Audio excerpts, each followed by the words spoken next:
In today's video, I'm going to be ranking every NBA duo part 2. If you guys missed part 1, go check that out before anything, where I rank the duos from number 30 to number 21. In today's episode, we have number 20 to number 11, and then stay tuned when I will come out with part 3, which are going to be the top 10.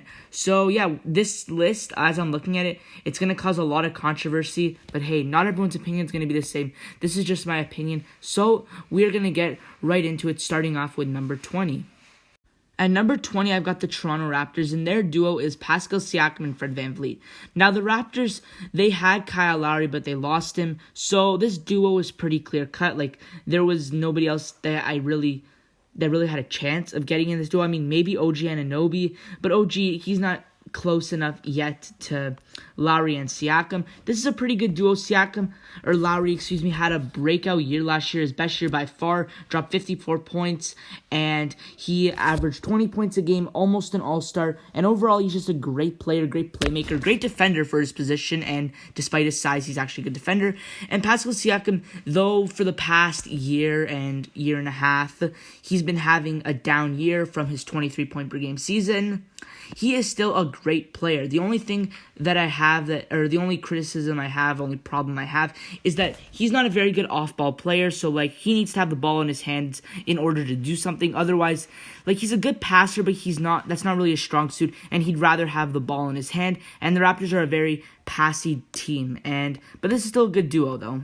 They show that they have chemistry, and yeah, I like this duo.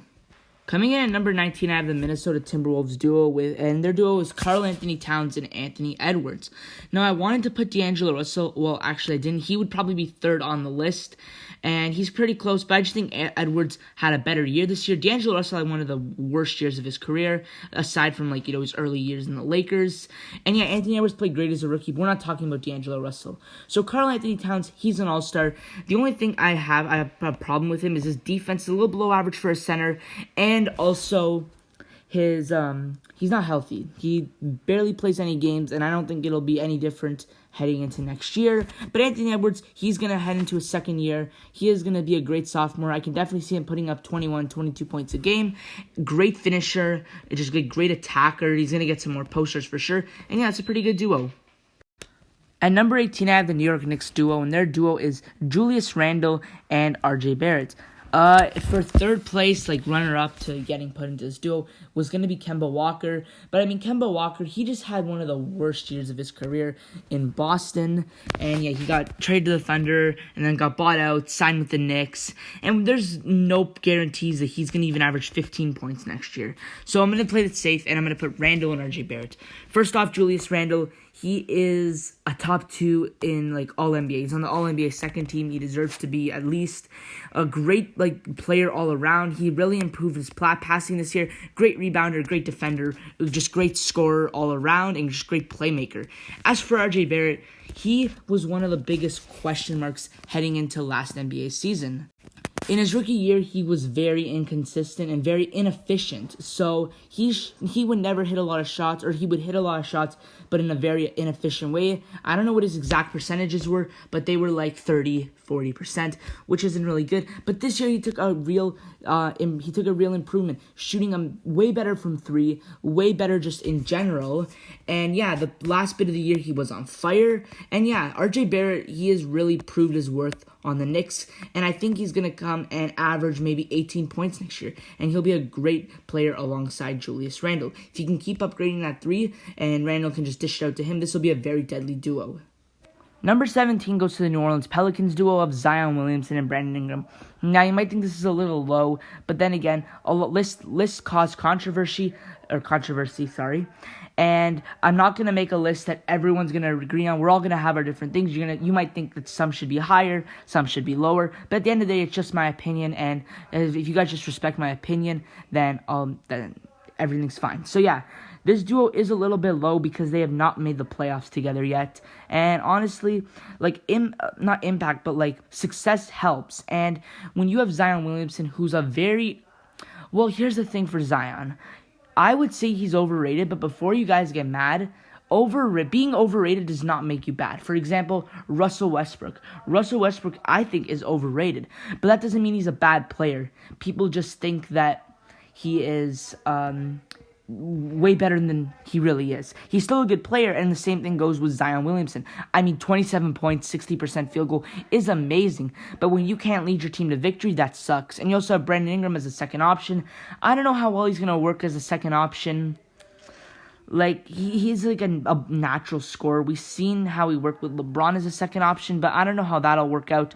And yeah, I rank these duos based off, their success and stuff, and obviously their skill. The reason why this duo is so high, well, it might not be high for you guys, but it's high for me, is because how skilled the two are individually.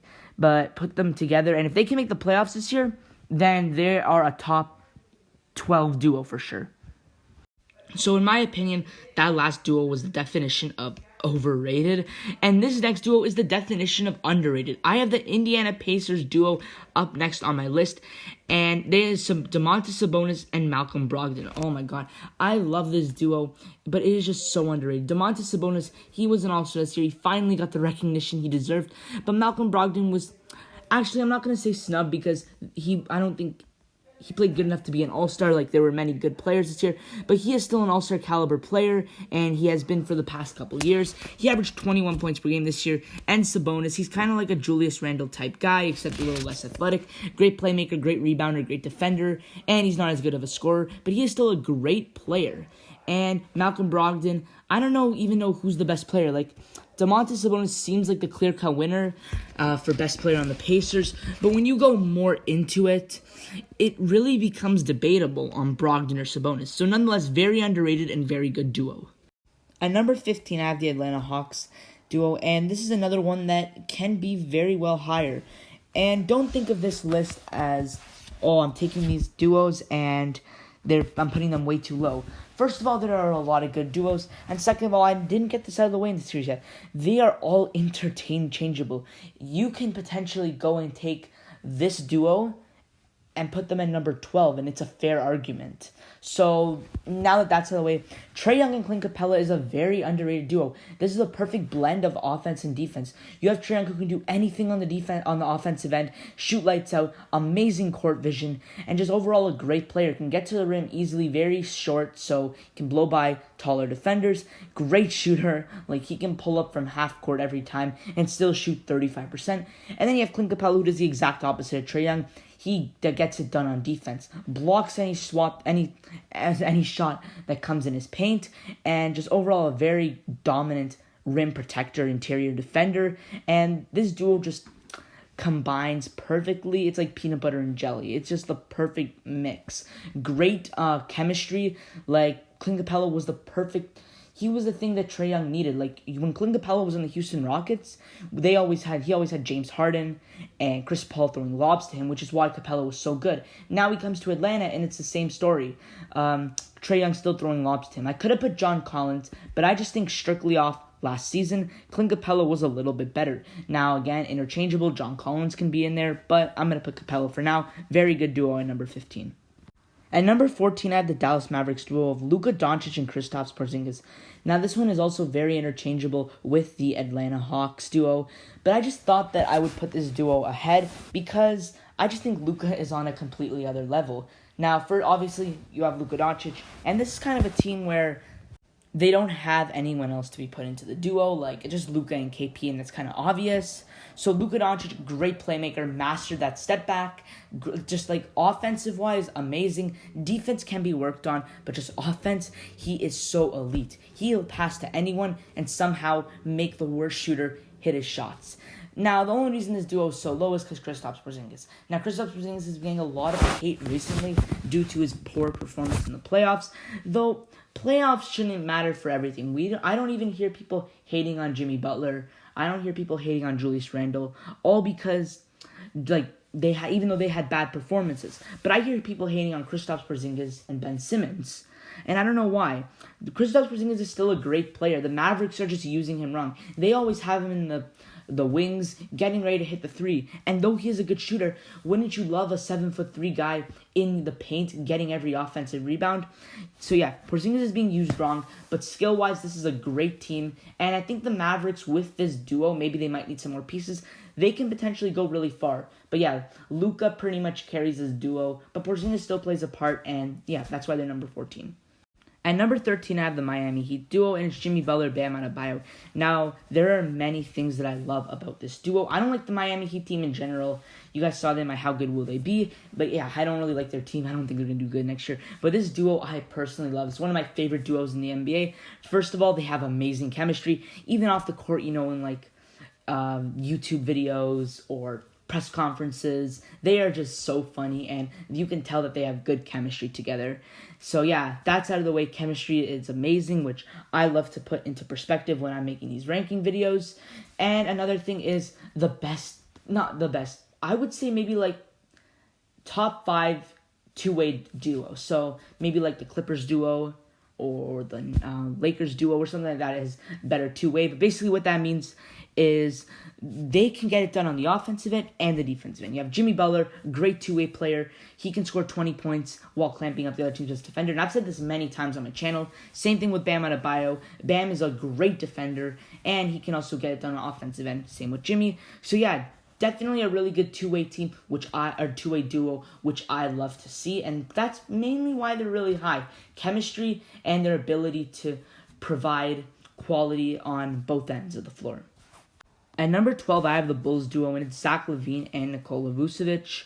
Now, I wanted to put DeMar DeRozan, but I just think that, DeRozan hasn't played, and his game has changed so much over the years. It's just developed into something completely different, and I don't know how well it'll work with LaVine. It's a weird fit, but for now, I'm going to put Vucevic, even though they haven't even played together for a long time. I think I'm going to get hate for that, but it's fine, whatever. Either way, DeRozan or not, it was going to be here.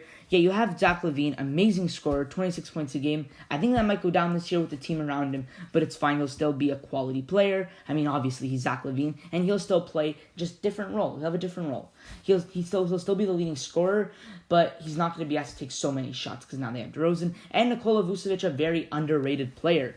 He's been underrated for the past few years, but recently he's just, I don't know, he's been getting worse, I think. I don't know. But he's still a great player. He is he's not a very good defender for a center. He can get it done on the offensive end, no problem. And strictly off of a duo, not based off what they need for the team, Nikola Vucevic is a great player, and this duo was number 12.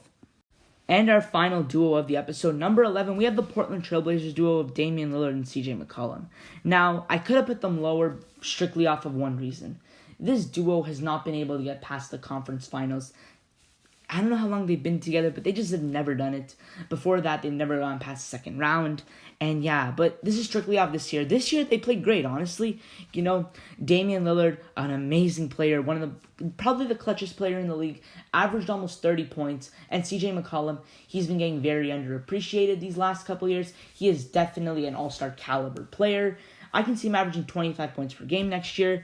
They cannot get it done on the defensive end whatsoever, but that's fine. Strictly off duo, this duo has one of the most offensive talents in the whole ranking series. But yeah, I like this duo. I'm a huge fan of Damian Lillard in his game, and yeah, that's why they're number 11. They just missed out on the top 10, not because they struggle at something. There are some duos that aren't good, that I have them low because they're not good at this, they're not good at this. And though they're not good at defense, that didn't really bother me too much. I just think the 10 ahead of them are way better. Alright guys, that's going to wrap up my video. I really hope you enjoyed. Be sure to like and subscribe, and also leave a comment on what you agree on and what you disagree on. But don't be too harsh, because this is everyone's list, and you can make a list and I can go and criticize it just as easily. So please try to refrain from that. But other than that, that's going to wrap up the video, guys. I really hope you enjoyed. Be sure to subscribe. I hope to get my part 3 out in a few days, maybe a week at the most. But yeah, we'll see you in the next video.